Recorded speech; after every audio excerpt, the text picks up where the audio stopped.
Manuel Antín es uno de los directores que en los años 60 cambió el modo de filmar, contribuyendo a la creación de un estilo que se conoció como el nuevo cine argentino. Entre sus películas se encuentran destacadas adaptaciones de textos literarios como La cifra impar, Circe e Intimidad de los parques, basadas en cuentos de Cortázar, o Don Segundo Sombra, sobre la novela de Ricardo Guiraldes, Castigo al traidor, de Augusto Roa Bastos, y Allá lejos y hace tiempo, de Guillermo Enrique Hudson. Antín realizó la serie de documentales para televisión llamada Los Argentinos. Escribió novelas, poesía, teatro y fue director del Instituto Nacional de Cinematografía durante el gobierno de Raúl Alfonsín. En 1991 fundó la Universidad del Cine, una de las instituciones más prestigiosas de nuestro país. Fue distinguido con el Gran Premio de Honor de Argentores. Obtuvo el premio Leopoldo Torre Nilsson de la Cinemateca Argentina, el premio Vittorio De Sica por su obra cinematográfica y el Gran Premio a la Trayectoria del Fondo Nacional de las Artes, entre muchos otros. Señoras y señores, con nosotros, Manuel Antín. ¿Qué tal? ¿Cómo estás? Bienvenido. Gracias. Vos sabés que te recibo y me acuerdo cuando vos me recibiste a mí hace ¿Te acordás de lo que yo olvidé? No, lo que recuerdo, bueno, vamos a aclarar, Manuel Antín fue el primer director del Instituto Nacional de Cine de la Democracia en el año 83. Así es. Y yo he entrevistado a muchas personas y la verdad que cada una de ellas es una vida. En este caso hay algo muy especial que es la sensación de gratitud que yo siento con vos. No la gratitud personal, sino la gratitud por haber demostrado que la democracia y el arte se llevan bien y haber dado la oportunidad, la primera vez que se da oportunidades a directores que no tenían más antecedentes que los que teníamos nosotros, haber estudiado cine, ser jóvenes. Sí, costó trabajo, te diré, ¿eh? Sí, ¿no? Convencerte. No convencerme, costó trabajo instalar el cine joven en la Argentina. Ha tenido siempre dificultades en todos los tiempos. Cuando yo lo hacía, tenía dificultades con las generaciones anteriores que nos consideraban los chicos del corto. Habíamos hecho 2, 3 largometrajes, pero para ellos, los veteranos directores de la Argentina, éramos los chicos del corto y ni nos saludaban. Tus contemporáneos, alguna vez dijiste, bueno, nombres importantes, Hugo de Carril.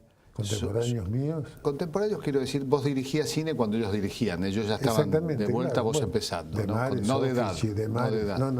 De Mares, Soffici, Torre Nilsson, Carreras, eran todos los directores de la industria, digamos. Claro. Nosotros éramos los mal venidos. Me acuerdo que una vez, nunca lo olvidaré eso, en una oportunidad yo no sabía cómo demostrarles de que yo no tenía ninguna animadversión hacia el pasado, que por el contrario venía a instalar, en la primera reunión que tuvimos con la General de Productores, esto es una anécdota inolvidable, yo había dado los 15 primeros créditos y los había dado a 2 directores de los tradicionales y 13 directores totalmente desconocidos. Y yo, que siempre he tenido un espíritu travieso le dije, mira, cualquiera va a ganar el Oscar un día de estos. Entre los que le diste... Estaba Puenzo. Estaba Luis Puenzo. Sí, que para él era cualquiera. Porque claro, además no había hecho... Había hecho una película, pero no era un director de la industria, digamos. Claro. ¿No? Después eso, hoy parece parece mentira todo eso, porque lo de la industria ha desaparecido, ya no existe más eso de la industria, ¿no? Sí, es un fenómeno extraño, porque existía una industria. Yo me acuerdo que tenía tempranamente una enorme vocación por el cine, pero pretender hacer cine era como una utopía, o sea... Y además teníamos que recurrir a técnicos Claro. instalados, sindicalizados, en fin, que no entendían mucho lo que hacíamos, porque nosotros hablábamos en voz baja, esto no lo entendían ellos, que acostumbrados a directores que les gritaban, o que gritaban a todo el mundo, o que le pegaban a los actores. No nombremos a quién, pues hay uno famoso. No. Hay uno famoso cuya viuda todavía nos acompaña, por suerte. No era argentino, no basta de pistas.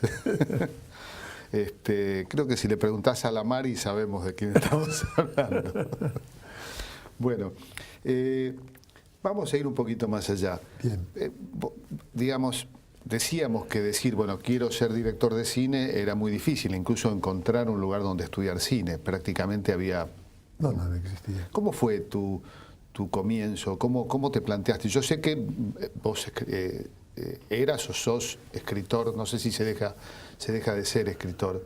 Empezaste con la literatura, que es también un camino propio de las generaciones anteriores. Que nos trataban con mucho respeto, eso sí, nos trataban de usted, nos trataban de señor. Sí, la palabra señor era muy... Sí, yo lo viví eso, el tono, cuando alguien hacía una pregunta en el set, la respuesta era señor, claro. Y eso permanece todavía, hay una cierta tradición. Sí, no en el cine, que yo creo que en el cine más joven del argentino ya no existe más, porque yo creo que ya ni siquiera existe el director, ¿no? Es toda una masa informe. A mí me llama la atención, por ejemplo, cuando subo en la universidad a las islas de edición, ver que están todos ahí, están el director, el director de fotografía, el editor, o para mi lenguaje antiguo, el compaginador, a veces algún técnico de producción, ¿no? Y que todos tienen algún tipo de incidencia en dónde va el corte. Claro. ¿No? Cosa que en aquella época era totalmente imposible. Estábamos cada uno metidos en nuestra función. Y yo tengo algunas anécdotas curiosas. Una, por ejemplo, que habla de esa relación extraña de respeto y de señor, ¿no? Yo estaba filmando Circe, mi tercera película, y como ustedes saben, una de las habilidades de la protagonista de la película era invitar a sus novios con bombones rellenos de cucarachas, sí. ¿No? Y, es decir, que había que mostrar la elaboración de esos bombones en la película. Bueno, el día anterior a la filmación de la escena de las cucarachas, se me acercó respetuosamente el jefe de producción y me dijo: señor, para mi sorpresa, porque para mí era, mañana es la escena de las cucarachas. Sí, dije yo. ¿Cuántas cucarachas necesita? Yo, que no había pensado para no dar sensación de debilidad, dije, bueno, 2 docenas, ¿no? Y vino la segunda pregunta, que ya me desarmó completamente, ¿no? ¿Negras o coloradas? ¿A cuánto estaría el kilo, además? Faltaba eso. Bueno, yo llegué al cine por Cortázar. Si algo tiene que reprocharle el cine argentino, mi presencia en sus equipos, ¿no?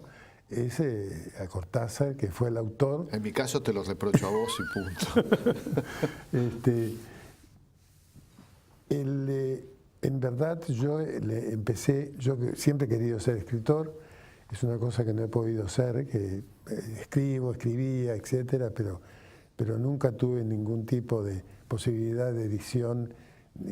Perdí todos los concursos de novela a los que me presenté. En fin, en ese sentido mi vida es una verdadera tortura, porque además todavía quisiera ser escritor y quisiera que se me reconociera como tal, pero en fin, es absolutamente inútil. Lo cierto es que mi acceso al cine viene por haber encontrado un escritor que escribía como a mí me gustaba, como yo quería escribir, ¿no? leí Cartas de Mamá, que es un cuento del libro de Cortázar, Las armas secretas, y dije, este es el escritor que yo quisiera ser, ¿no? Pero ya está. Estamos hablando del año 1959, se filmó en el 60, Sí, 59. Y estamos hablando de un Cortázar que... Desconocido. Totalmente, totalmente.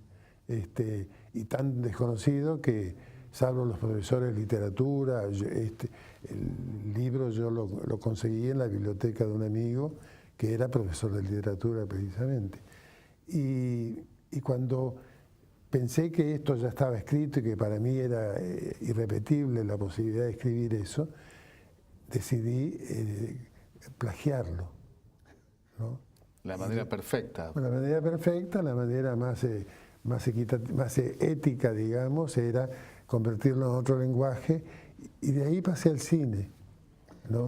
Vos habías escrito ya Los Venerables Todos en versión de novela. Sí, claro. ¿Y qué pasó con esa novela? ¿Te la perdió Cortázar? La perdió Cortázar, sí. Y vos te vengaste, no, digamos. Porque pasó lo siguiente. Cuando yo me encontré con Cortázar para hacer bueno, me encontré con él porque fue a ver la película al Festival de Cannes, y después fue conmigo a Sestri Levante, en donde en el hotel Villa Balbi hicimos la adaptación de Circe. Hicimos la adaptación, quiero decir, yo le dicté una estructura dramática para que él en París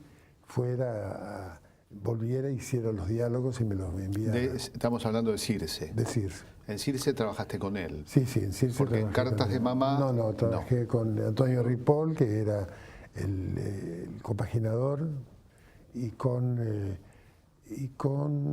Antonio Ripoll, y yo no recuerdo si Héctor Grossi, que era un periodista. Pero cuando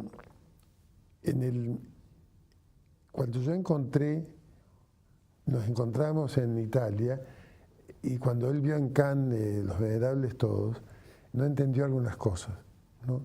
Y me dijo, mirá, Manuel, me parece que a tu película le faltan algunos puentes, ¿no? Debe faltarle muchos porque nunca se estrenó comercialmente. Es una película, una novela perdida. Yo la vi la película, la vi en el Instituto de Cine cuando era estudiante. Pero ya no existe más, desapareció el negativo. ¿No está la película? Pero hay la película copias. Yo tengo una copia que tiene un defecto físico en un acto, pero el negativo desapareció.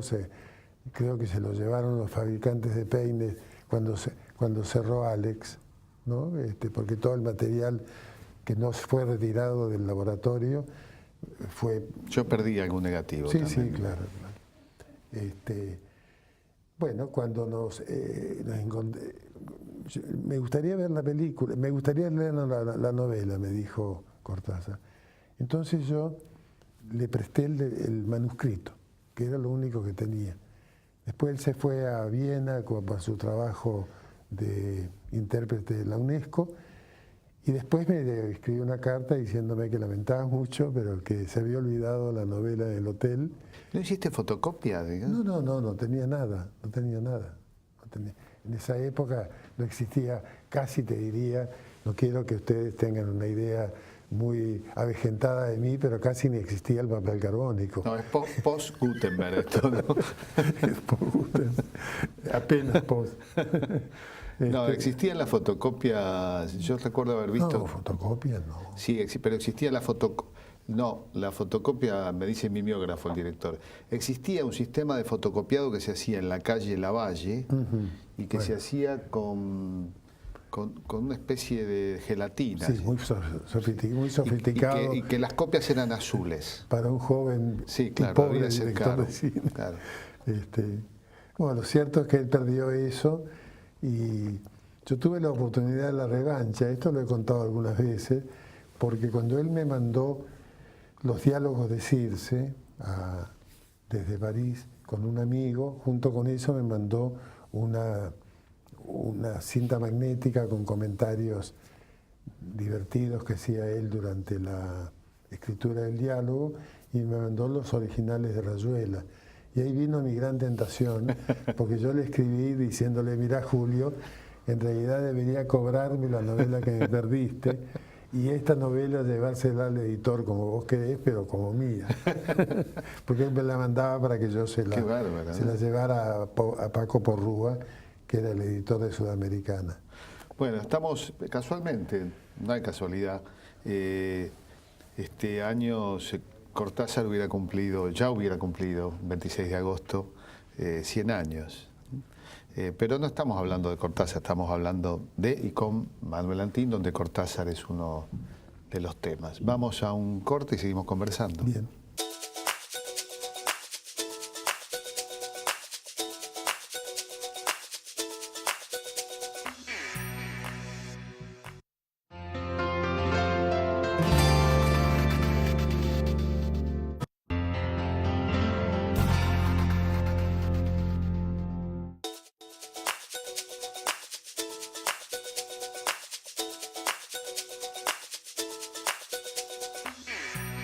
La relación entre tu cine y la literatura es tan amplia que hasta cuando filmaste una obra plenamente tuya era una adaptación de un libro tuyo. Sí.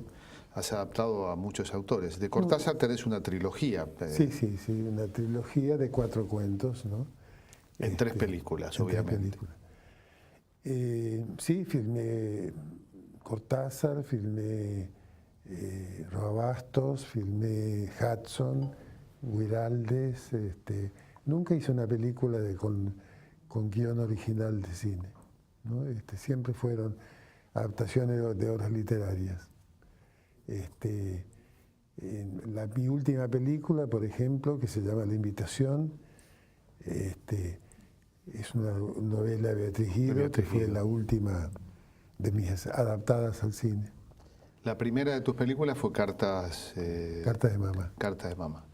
Que leyendo algún reportaje tuyo, filmaste en París, lo cual era toda una aventura, ¿no? Sí. ¿Cómo fue esa experiencia? Mira, la experiencia esa fue una de las mejores demostraciones de que uno de los mayores aciertos de la Argentina es haber creado 2 instituciones que a mí me parece que son ejemplares. Una es el Fondo de las Artes y simultáneamente el Instituto Nacional de Cinematografía.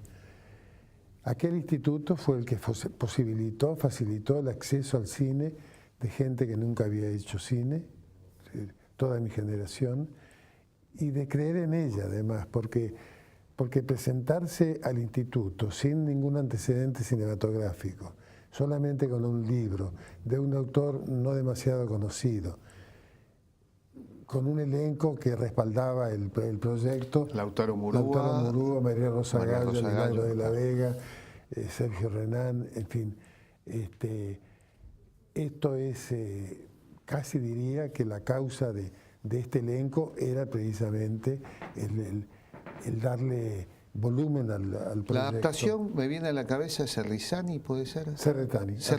Arturo Serretani era en esa época un escritor y al mismo tiempo guionista contratado por Argentina Sonofilm, ¿no? Y yo busqué un guionista profesional y después hice algunos cambios en el montaje y en el guión, en una segunda versión del guión. Pero en fin, de todas maneras, de las películas que yo he hecho sobre Cortázar, seguramente es la que tiene más volumen profesional esa, ¿no? Pero además del proyecto de tanta gente ignota, era para filmar La Mitad en París. Cualquiera podría haber pensado que no era sino un recurso para irme a la Argentina, conseguir un préstamo. Los interiores son en Argentina, ¿no? Sí. Por eso trabaja Maurice Jouvet, que era uno de los pocos actores que era francés. Efectivamente. Ese truco yo lo hice también, lo aprendí. Eso me lo reprochó mucho. ¿Quién? Que el francés que no, fue el único que no fue a Francia. Ah, no fue a Francia. Sí, yo miraba, uno mira bueno, yo filmé escenas de Suecia, en Suecia, claro, pero los interiores en Buenos Aires. Sí, claro. Y hasta hicimos nevar en verano en el barrio Belgrano, con Telgopor, que cuando poníamos el ventilador con los efectos especiales, teníamos escenas donde la nieve iba para arriba. Pero filmaste en uno de los lugares más hermosos de París, que es la Place Fürstenberg, Así es. que es un lugar extraordinario, es un lugar que... Ahí lo conocí a Cortázar. Claro. Porque ¿no lo conociste en la adaptación? O sea, ¿lo conociste en la filmación? Sí. Todo por carta era. Todo por carta. Una película sobre cartas hecha con cartas. No existía fax, no existía armar una producción en París, ¿no? Sí, yo estaba filmando una escena en la Place Fürstenberg, precisamente, que era muy cercana a su casa de siempre. Y de repente ellos estaban con la cámara baja, tiraron en el suelo y de repente se posaron 2 pies junto a mí, yo levanté la vista y estaba él, ¿no? Ese fue nuestro primer encuentro. Él vio la película. Él vio la película después, antes del estreno. Me costó mucho estrenar esa película, tardé como 1 año en conseguir sala. La estrené en una sala que ya no existe más, que se llamaba el Cine Metro, una sala que por primera vez daba cine argentino. La conseguí de casualidad, un poco por la ley de cine la conseguí, no porque... O sea, viejos problemas que continúan, ¿no? Del tema de la exhibición. Que continúan menos ahora, porque hay muchos recursos ahora para ver películas y muchos lugares menos profesionales, ¿no? Y esa es la segunda vez que él vio la película, que cuando vio la película por primera vez, la segunda vez que yo me encontré con él, que tengo un recuerdo muy lindo de ese momento, porque estábamos en Alex, antes del estreno, él había venido a visitar a su madre y hay una escena en la que la madre sube la escalera, Milagros de la Vega sube la escalera, Lautaro le dice, mamá, la madre lo mira, Laura es como vos, Laura es vos, ¿no? En ese momento Cortázar me apretó el hombro y me dijo, pibe, entendí mi cuento. Qué bueno, qué orgullo, ¿no? Sí, eso vale un Oscar. Y sobre todo con el tiempo. La segunda película que adaptás de Cortázar se llama Intimidad en los parques. No, Circe. Circe, la tercera es Intimidad en los parques. Sí, Intimidad de los parques. Que es en realidad la adaptación, por eso decís 4 cuentos en 3 películas. Porque son 2 cuentos. Acá hay 2, Intimidad en los parques y Continuidad en los parques y el hilo de las Cícladas. El hilo de las Cícladas. El ídolo. El ídolo de las Cícladas, que lo trasladas de Grecia a Perú, a las ruinas de Machu Picchu. Discusiones con el autor. Él no quería. Terrible, casi nos sacamos los pelos con eso. Porque era la etapa, todavía Cortázar no estaba tan enamorado de América Latina, me parece. Sí, efectivamente, pero aparte de eso, Cortázar era un enamorado de sus textos, estaba aferrado a ellos y no le gustaban los menores cambios, ¿no?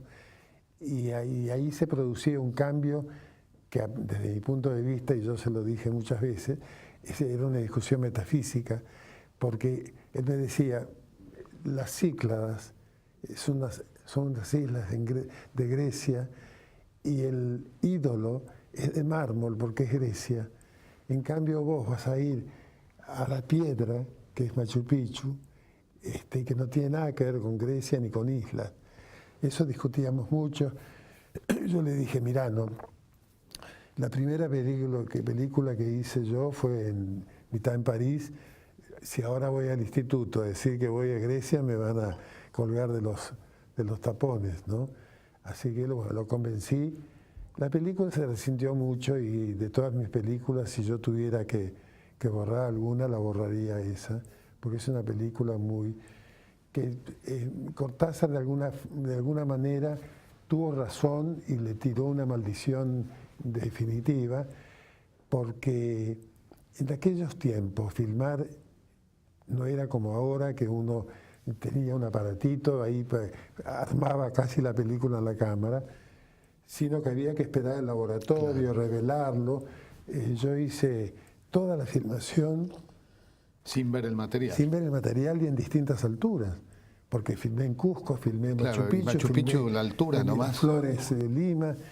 Cuando llegué acá, el 40% material Dupont tenía estática, así que no pudimos utilizarlo.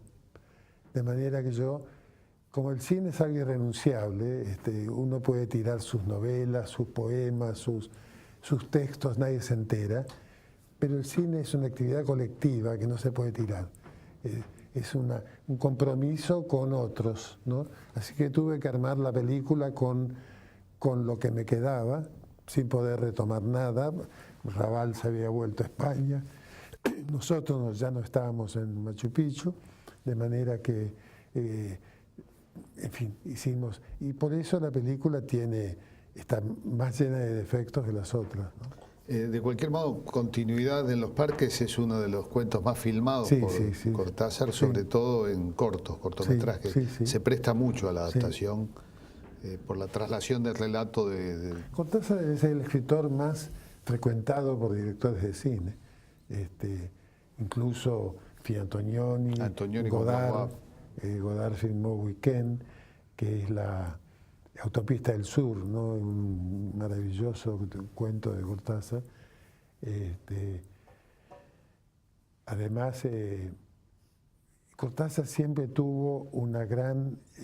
yo creo que yo fui había dos personas con las que él tenía relación, digamos, de confianza, de respeto y de estima, que eran, bueno, me pongo en segundo lugar por razones obvias, que eran Buñuel, que Cortázar siempre quiso que Buñuel filmara una película y estuvo a punto de filmarla.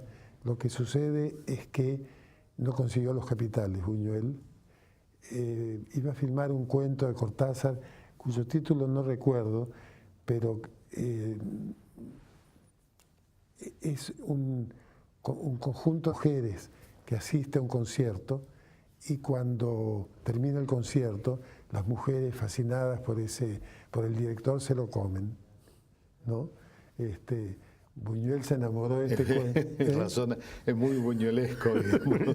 Buñuelesco y cortázariano. Las dos cosas. Sí. Y yo, en fin... Porque no todo Cortázar es para Buñuel también, ¿no? No, claro. Ese cuento especialmente sí. Conmigo tuvo esa relación personal amistosa, pero después tuvo diferencias, muchas con Antonioni, por ejemplo. Sí, en Blow Up uno realmente, Las babas del diablo es el cuento. Digamos que hay un núcleo muy, muy pequeño. Ahora, Cortázar estaba prevenido de que Antonioni no le iba a respetar nada, porque a mí me contó él que Italo Calvino le advirtió que Antonioni le había comprado un cuento a él, a Italo Calvino, y que lo único que había aparecido del cuento en la película era un tucán. Y según Italo Calvino, un tucán aparecía porque era un pájaro que le gustaba a Mónica Vitti. Bueno, lo respetó mucho más a Cortázar, por lo menos hay fotografías, ¿no? Sí. Bueno, adaptaste también a Viraldes. A Viraldes, sí. Nombraste, a Beatriz Guido. Hudson. A Guillermo Enrique Hudson, Allá lejos y hace tiempo. Y una película que no es una adaptación, pero que trabajaste con un gran ensayista, que es Rosas, sí. Tus Rosas. Sí. Háblame un poco de Rosas. O sea, trabajaste con Pepe Rosa. Trabajé con Pepe Rosa, sí. Que es uno de los padres del revisionismo histórico, de la corriente revisionista. Te diré que me aterrorizó Pepe, porque en realidad la película nació en Don Segundo Sombra, y la pasión que despertó Don Segundo Sombra en algunas personas que yo conocía. Había un amigo especialmente que se llamaba Diego Muñiz Barreto, que fue el que me conectó, que era, en fin, era la versión actual de esa época de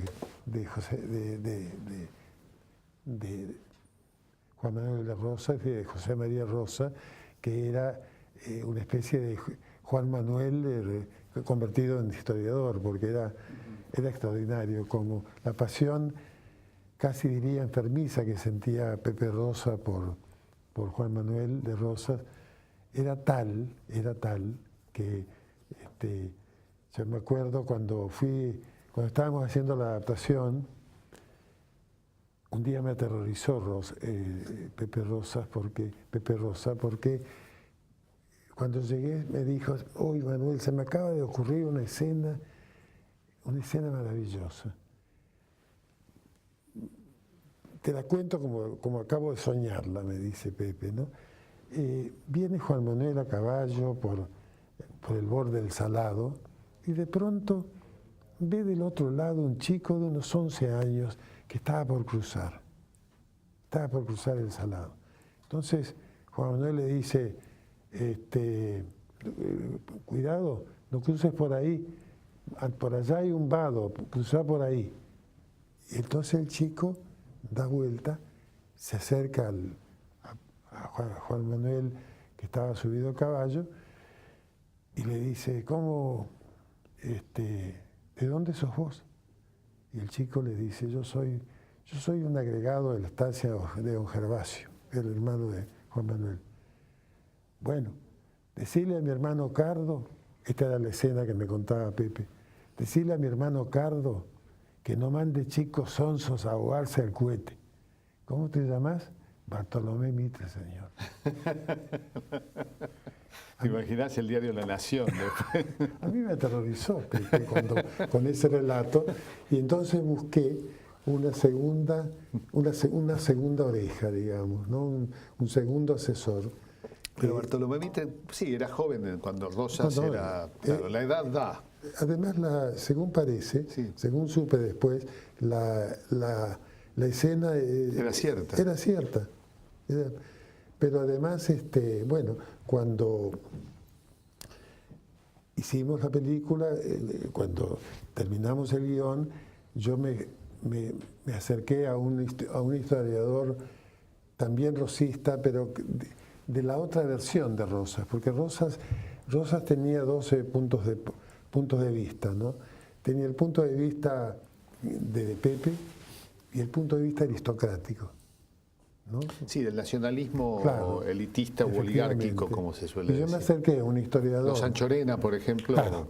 Yo me acerqué a un historiador que era Salvador Oría, para que me hiciera y me compensara un poco esa versión jacobina de Pepe Rosa. Bueno, vamos a un corte para ir al último bloque con Manuel Antín.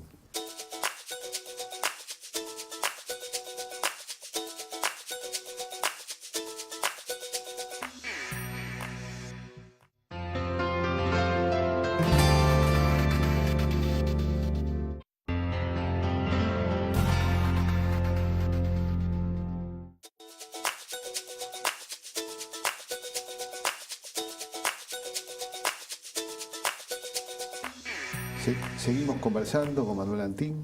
Estábamos hablando de la adaptación de Rosas y cerrando un poco el tema. Es la única película en la cual se ve un episodio de nuestra historia trascendente, que es La Vuelta de Obligado, ¿no? Que complicada de filmar realmente. En tu cine no abundan escenas de gran producción. Bueno, Dos Segundos Sombra, la gran producción la aporta la naturaleza y la inmensidad. Pero filmar, ¿cómo filmaste la Vuelta Obligado y algunas escenas de Rosas de gran producción? Bueno, en realidad fue una larga filmación. Creo que estuvimos 6 meses, ¿no? Hicimos casi como una producción insólita en la Argentina. Tenía buena financiación, se había conseguido mucho dinero para la película, de manera que pudimos hacer La Vuelta Obligado. En gran parte son maquetas, por ejemplo. Yo recuerdo los barcos, la carga de caballería de Mansilla, los cañonazos, en fin. Con Don Segundo Sombra, ¿cómo trabajaste la adaptación de los textos? No trabajé la adaptación, nunca hice un guión. ¿No presentaste un guión siquiera? No, sí, presenté un guión que escribió Rodabastos, pero que lo escribió solamente para cumplir la ley. El trámite. El trámite, porque nunca lo leí, porque yo hice una transferencia de la literatura al cine. En ese caso, el equipo tenía ejemplares de la editorial Losada, de los ejemplares de bolsillo, cada ejemplar había tachado lo que iba a filmar y lo que no iba a filmar. Pero la película es el resultado de un gran enamoramiento mío del paisaje y de los personajes. Y conocí gente inolvidable, ¿no? Conocí gente analfabeta e inolvidable. Recuerdo, por ejemplo, había el último de los dedicados recordás que Guiraldes le dedica a los receros la novela, y el último de los dedicados vivía, y lo tuve todo el tiempo en la filmación. Se llamaba Victorino Nogueira, y te voy a contar dos cosas de Nogueira. Era un hombre totalmente analfabeto. Cuando los norteamericanos alunizaron por primera vez, los Guiraldes nos invitaron a ver el alunizaje en televisión. Yo estuve todo el tiempo que duró ese programa, digamos, mirando a Victorino Nogueira, que imperturbable, cruzado de brazos, miró sin que se le mueva una sonrisa, un gesto en absoluto, y yo me quedé fascinado por esa mirada, por esa presencia estatuaria y espectral. Cuando terminó el programa de televisión, me acerqué y le dije: ¿qué le pareció a don Victorino? Y él me contestó, me miró un ratito y me dijo: cosa de gringos. Genial. Es para un analfabeto. Qué buenísimo. Y la segunda cosa inolvidable que tengo de este gaucho es que un día, ya al despedirme de él, lo fui a saludar y le dije: don Victorino, lo felicito porque usted sabe muchas cosas. Realmente nos sacó de tantos líos telúricos, digamos, ¿no? Y él me miró y me dijo: no siendo las cosas de los libros, yo no ignoro nada. Qué genial. Claro, es otro camino de la sabiduría. Sí, es, ¿no?, el gaucho. Claro. Es el gaucho que inspiró a Guiraldes, y hay que pensar que Guiraldes era un escritor con educación francesa. Sí, muere en París. Muere en París, que escribió además posiblemente... Muere joven además, ¿no? Muere joven. Sí, que escribió la segunda obra o la primera obra de las dos grandes obras gauchescas argentinas. Claro. ¿No? Tenía como asistente a Roberto Art en un periodo de su vida. Una curiosidad, porque son como antípodas, ¿no? No tienen nada que ver uno con otro. Ha sido responsable directo de 10 películas aproximadamente. Exactamente. 10. Pero indirecto de muchas más. Como director del Instituto de Cine, te cabe toda una etapa memorable del cine argentino, ¿no? La etapa de la apertura democrática. ¿Cómo recordás ese periodo? Lo recuerdo con mucho afecto, además, porque me rodeaba gente que se merecía el afecto, además gente que confió mucho en mí y además que me puso a mi servicio, a mi disposición, cosas que no estaban al alcance de ellos, ¿no? Me refiero especialmente al presidente, con el cual yo tenía un contacto permanente. Alfonsín, obviamente, estamos hablando. Porque además a él le interesaba mucho todo lo que sea cultura, y tengo un gran recuerdo de él. Yo recuerdo cuando él me ofreció el cargo, yo no quise aceptar porque yo quería dirigir películas, no quería dirigir el instituto. Y le dije: no, doctor, no. Y me dijo: pero ¿y por qué? Es una cosa, si a usted le gusta tanto el cine, va a poder hacer una obra. Sí, pero voy a fracasar, le dije yo. Usted nunca va a fracasar, me dijo él. ¿Por qué? ¿Y cómo sabe? Porque yo siempre voy a tener una cajita con $300 millones para usted. Me contestó. Yo sabía que era mentira. Era mentira, todos lo sabemos. Pero acepté. Lo cierto es que esto me permitió, por ejemplo, cuando yo otorgué los primeros 15 créditos, que sumaban en total $2.700.000, 300 millones de dólares no hubo nunca para el cine. Tuvimos una reunión en la Casa de Gobierno con él y con Bernardo Grispun, que era el ministro de Economía, y él le dijo: mira, Bernardo, anda con Manuel y hagan una resolución, dale los 2.800.000 pesos que él necesita porque quiere dar 15 créditos a películas, en fin. Bueno, cruzamos la Plaza de Mayo y mientras cruzábamos la Plaza de Mayo, los 2.700.000 pesos se redujeron a 300.000 pesos. Cuando llegamos al despacho de Grispun, yo me despedí de él, volví al despacho de Alfonsín y le dije: mire lo que me ha pasado, le conté, ¿no? Y él levantó el teléfono, lo llamó y le dijo: decime, Bernardo, si no pasamos a la historia por la cultura, ¿me querés decir por qué carajo vamos a pasar? Qué bárbaro.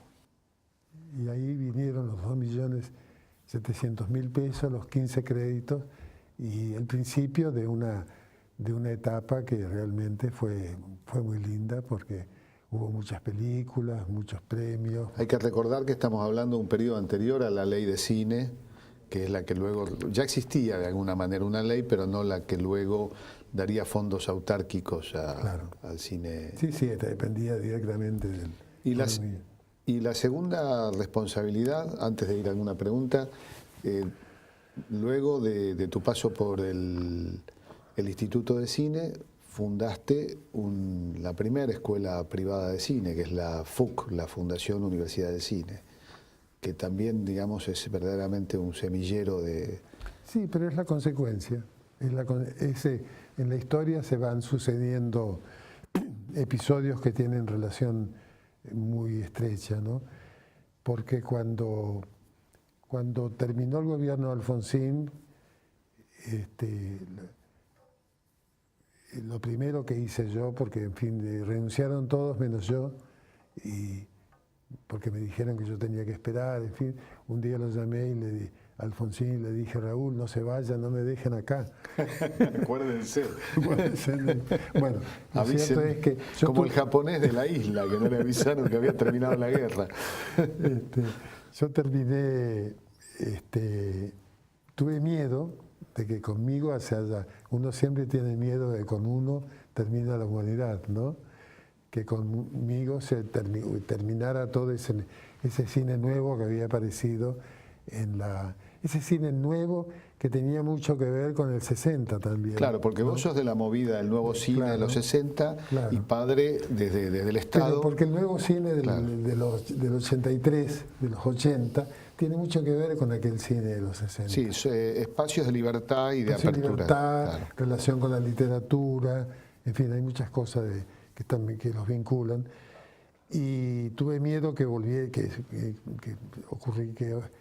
me sucediera la nada, cosa que felizmente no ocurrió, pero con esa finalidad decidí fundar mi propio instituto de cine, que es en realidad la Universidad del Cine. Bien, ¿tenemos alguna pregunta? Sí. Soy Maca Fernández, actriz. Así que mi pregunta está relacionada con el tema, con el rubro. Quería saber cómo era su relación con los actores a la hora de dirigirlos y si le costaba que ellos hicieran lo que usted tenía en mente. Bueno, en realidad mi relación con los actores nunca ha sido demasiado distante, porque además, por mi manera de ser especialmente, y yo he tratado de crear climas especialmente, ¿no? Y en esos climas es más fácil trabajar cuando uno les hace creer a los actores que están viviendo lo que están desarrollando. Otra pregunta. ¿Cómo ve la relación del cine argentino hoy con la gente? ¿Cuánto apoya el cine argentino y cómo afecta la piratería en Internet al cine en general? Bueno, en realidad, con respecto a la primera parte de la pregunta, el cine argentino y el público argentino han tenido siempre una relación histérica, ¿no? Yo no podría explicármela, en realidad yo no he tenido nunca relación con el público. Además no veo el cine, puesto que lo veo desde un lugar literario, no veo el cine como industria, no entiendo cómo hay espectadores y no público, ¿no? Son cosas distintas. Lo que va al cine a ver el cine, la gente que va al cine es público, ¿no? La gente que me interesa a mí como director de cine son espectadores, es decir, son lectores, es gente que es una relación de persona a persona. Este modo de pensar es un desastre, es un fracaso y estoy totalmente equivocado, pero no tengo otra. No tengo otro modo de ver el cine que como esa vinculación espiritual, ¿no? Entonces, cuando me hablan de público, más aún te voy a dar un ejemplo un poco patético y risible. Yo tuve un solo éxito en mi vida, de 10 películas, tengo 9 fracasos y un éxito. El éxito es Don Segundo Sombra, que lo atribuyo a Guiraldes y no a mí, ¿no? Al haber hecho una película legítima con un libro muy leído y muy tradicional.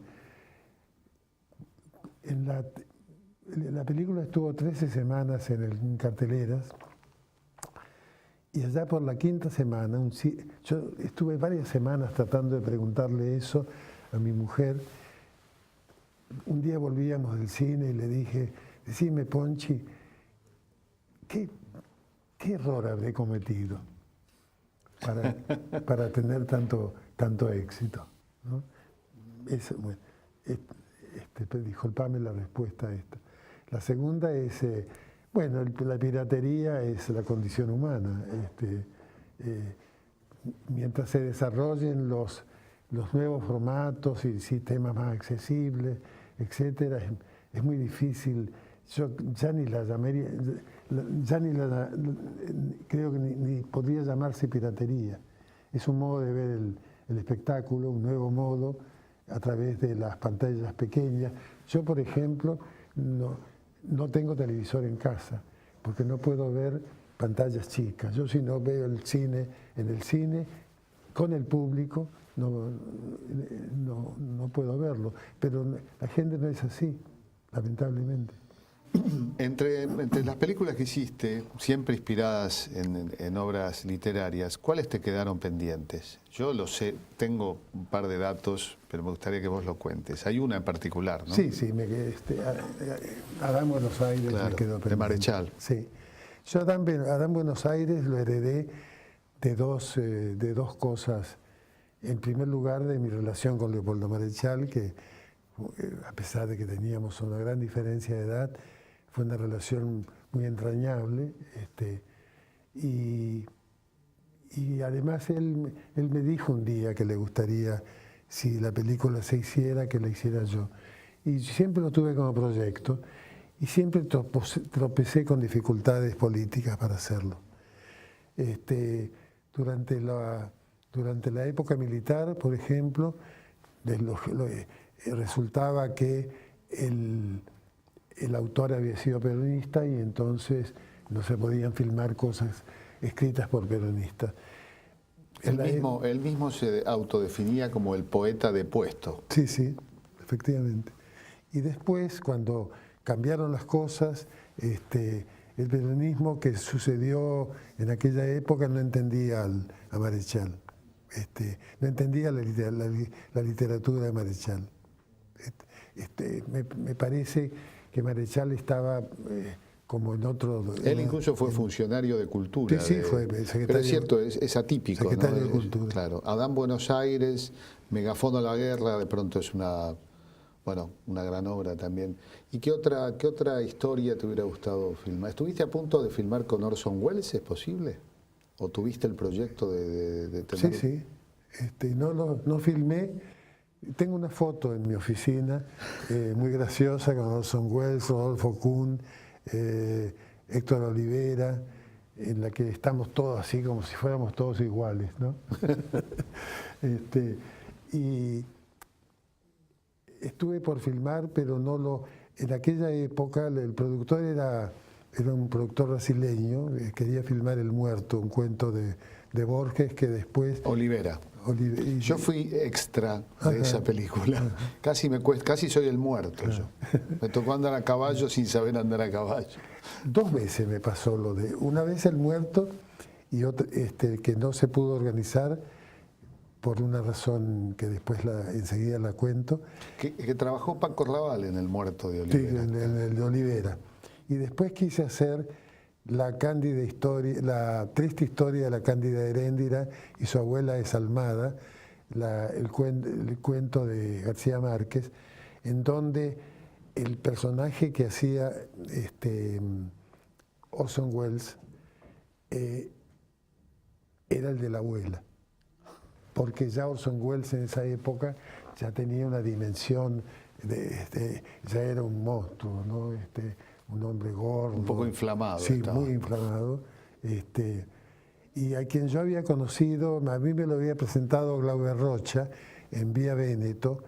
Un día pasaba yo por Vía Véneto y Glauber, que estaba sentado en un café en la vereda, frente a 2 pocillos de café, me dijo: Manuel, veníamos de Berlín, del Festival de Berlín, donde yo había presentado Circe, y él no me acuerdo qué había presentado.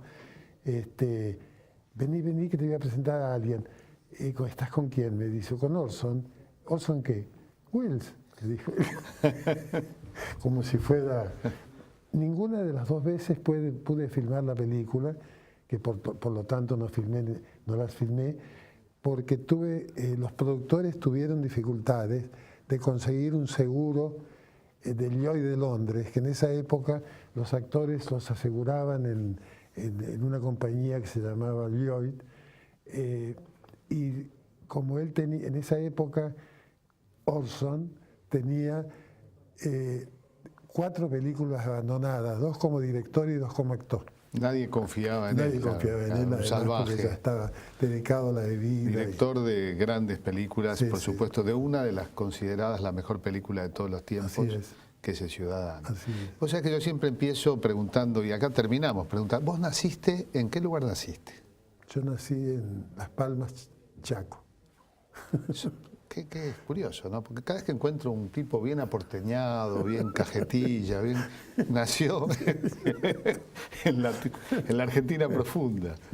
Y hay muchos chaqueños que han venido acá, insospechados, como, bueno, desde ya la Andricina es muy chaqueño, Sí. pero Tom Lupo, por ejemplo, ¿no? Y yo nací en un pueblo que desapareció.